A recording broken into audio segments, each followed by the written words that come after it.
From SBI's Executive Briefing Center in Dallas, Texas, the most watched and listened to content in B2B sales and marketing, it's the SBI Podcast with your host, Matt Shares.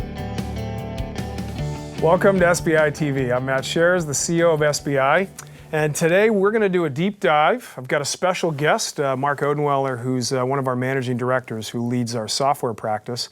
And Marc and I are going to spend about 15 minutes talking about what accelerating CEOs are doing, the market leaders to get ready for 2021.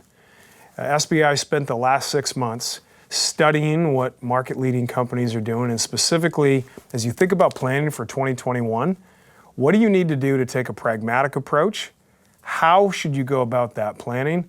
And specifically for vertical like software that's got all sorts of different dynamics in an environment like this, I thought there'd be nobody better than Marc to come on and join us and share some insight. So there he is. Odie, good to see you, man.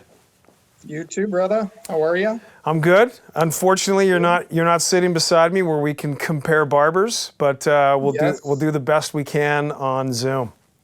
Yes, the shine looks good. Thanks, man. Super important. I varnished right before the show. So Marc, you spent 25 years in software. I actually think you and Tom Siebel co-invented it. So you're well equipped to share some feedback with the viewers and listeners about what's going on. So I guess as a way of setting up the show, the last 6 months have been crazy, and we've seen a lot across multiple verticals, and obviously we spend a lot of time in software. But I guess if you think about one of the big insights we've had is we've seen these three camps emerge, right, of CEOs and their teams, where you've got survivors who are on the back foot, letting things happen. You've got a big group of people in the middle, the observers, right, that are sort of playing a conservative strategy, trying one thing, and then assessing. And then there's this small group, about 9-10% of folks that are the accelerators that are truly putting their foot down right now, and they're separating themselves from other companies in their vertical and other competitors. So I guess I'd like to start, as a way of getting started. For 2021 planning, as you look at some of the demand drivers and you look at the way the CEOs that you've been working with are planning, what feedback would you share with the audience as they're heading into this time of year? Yeah, I mean, lots of change. So lots of change, a number of market dynamics. I think the one thing that's been probably the biggest change is when CEOs historically have done annual planning, there's a historical fact base to lean upon.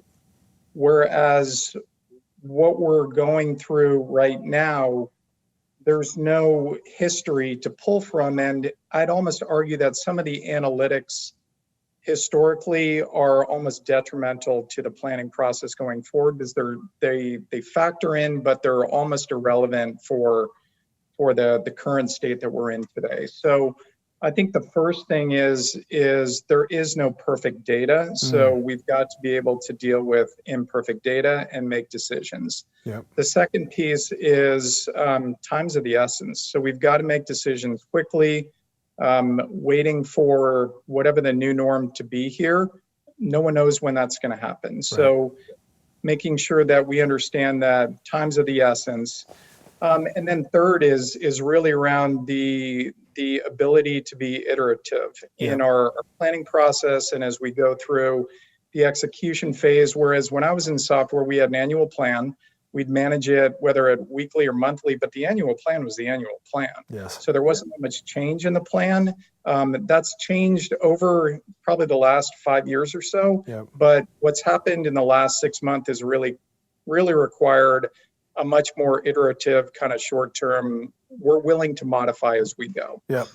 So Marc, on that point, and we'll talk about the three key trends, but I guess in terms of different types of demand drivers that have changed, that are impacting how CEOs work with imperfect data, and then the planning horizon, the feedback that you and I saw and the work that you and the software team did was, okay, we talked to over 1,300 CEOs, and because data was imperfect, people were looking out at a much shorter time frame and almost saying, I don't do annual planning, like I'll peak for 4 quarters, but I'm sort of thinking about the next two with a set of assumptions. And I'm willing to live with that. So maybe just talk about the environment for doing that, and then we'll talk about digital and virtual selling as we go into the next segment. Yeah, I mean, I think certainly challenging. I think there's some enterprise software covers lots of different stuff. Right. So like to lump it all together is a bit challenging. But there's going to be macro demand drivers that are just you're going to see certain demand cohorts that are just for the time being are going to be suppressed. So you're going to look at different geographies or different industries, transportation, hospitality, things like that. No one's looking at that and saying those are going to be good longer term or midterm growth segments. So I think everyone's looking at that and saying reallocation of resources probably around that, de-emphasize certain areas. But as we look at kind of a handful of trends that when I look at enterprise software that I think are relatively pervasive and are affecting the market in general, cross-industry, cross-geo, is concepts of working from home, concepts of virtual selling, and concepts of online purchasing. So working from home, very big demand driver for security and communications companies. I'd say virtual selling, a lot around collaboration tools. Whereas we used to be in the office being able to work with teams, how do we from a remote offices, keep the team all on the same page? So collaboration tools. And then in terms of online purchasing, there's been more online purchasing over the last 6 months than there was in the last 10 years combined. So a lot of our clients in the e-commerce space, in the content management space, in the payment processing space have really benefited from some of these market shifts and changes in demand drivers. So Mark, to the point, and you talk about e-commerce and as you know, we spend a lot of time with folks helping them think through digital and what does that mean, right? And the SBI point of view is it's more about evolution than transformation, but the last 6 months been a massive forcing function because you don't have another choice, to the point where we've now got clients going through this digital maturity model as they make themselves frictionless to do business with and move things completely online that were offline. So maybe if you could share a story or two just around how people can think about planning their foray into digital and actually having a digital strategy, not just a digital, tagline, but nobody knows what it means. Yeah, so, in SBI research, over 70% of digital transformation projects fail. So too ambitious, too much of a culture change within the organization. I equate it to when I watch Boston Marathon and I said, gosh, a lot of people my age running the race, I'd love to qualify for Boston Marathon. To qualify for Boston, you have to run a 3.5-hour marathon. So in terms of my ability in the fitness kind of maturity curve, there was a couple challenges for me. Probably first, I can't run 26 miles. Second is, even if I could, can I run a 3.5-hour marathon? Maybe 4 hours, but 3.5 might be a little bit less ambitious. And then if I can't run 26 miles, maybe it's a better starting point to run a half marathon. So I bring that up more of, you have to understand where you are on the digital maturity curve, because having overambitious projects is leading to 70% failure in terms of digital transformation. So what we're seeing, and this is accelerating, is really around digital evolution, which you brought up before. So this is really digitizing pieces of the business in a really sequential manner.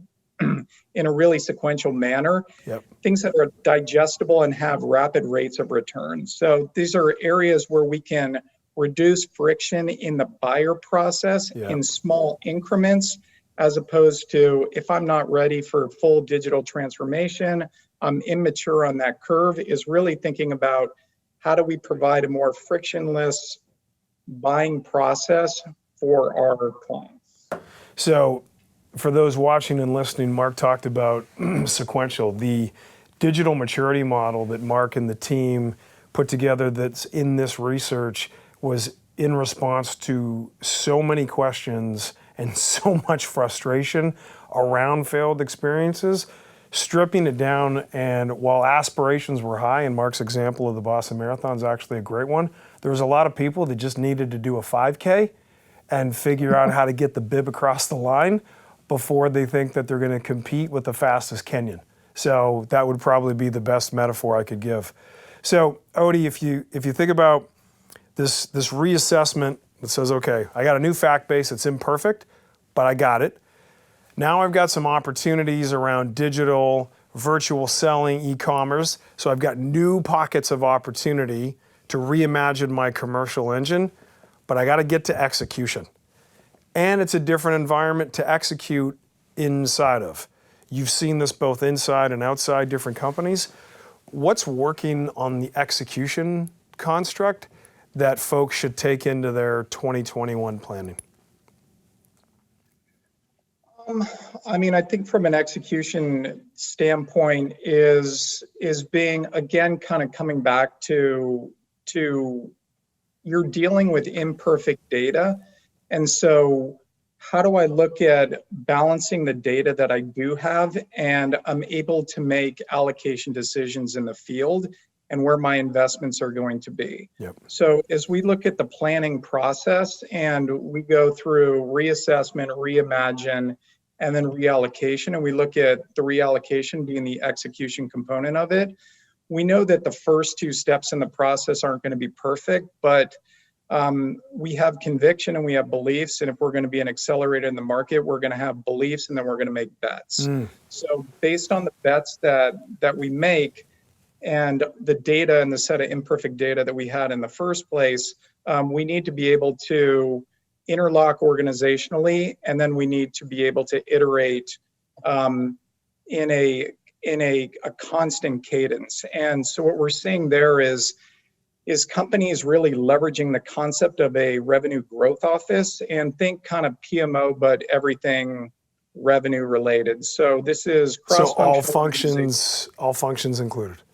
Yeah, all functions included, but one person sitting on top of the PMO and just ruthlessly managing the process and the KPIs around the execution components, but willing to be iterative enough to make changes based on the bets that were made on some amount of, again, kind of imperfect data.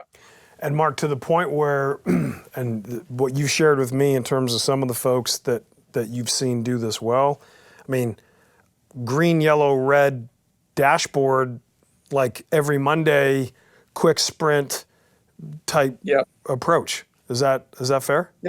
Yeah, very fair. So again, think like ruthless execution, PMO office, cross-functional Monday morning meetings, red, yellow, green, managing a handful of like really, really impactful KPIs. We don't have to watch everything.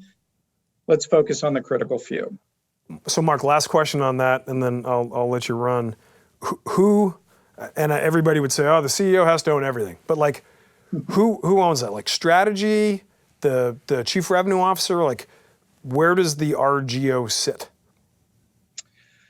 It's been different for a handful of different functions that we've run RGOs for, but from an execution and a management process, if you have a really, really strong revenue ops leader, generally seen that to be a good leader of that organization. SBI does a really good job of running the RGO. I like where your head's at. So we've run a number of RGOs, but definitely something that's coming out of more of a sales and a sales execution function. Great. Dude, so good to see you as always. Glad you're staying safe. Thanks for sharing some insights. So folks, Mark was kind enough to drop in. Let me recap what he said and what you can read in this year's software report about what market leaders are doing. So number one, you've got observers, survivors, and accelerators. Identify which one you are and what's the growth culture inside your company. Number two, think about reassessment as in the current environment as you go into planning, and it's all about being pragmatic. Number three, there's going to be opportunities, new pockets of growth that you can go get. So you've got to think about that commercial engine in a different function. And then lastly, as Marc said, the relentless and ruthless, his word, of driving that through a revenue growth office, green, yellow, red, taking that level of discipline, which then allows you to make hard left and right turns. Because let's be honest, nobody knows what the start of Q2 looks like in 2021. But if you build a growth strategy that is built on being able to be dynamic, working with imperfect data and having great cadence, you'll be able to adjust to whatever the quote next normal is. So with that, wish you good luck as always as you try and make your number. This has been the SBI Podcast. For more information on the studio, SBI's Executive Briefing Center, our team, or to schedule a workshop, please visit salesbenchmarkindex.com.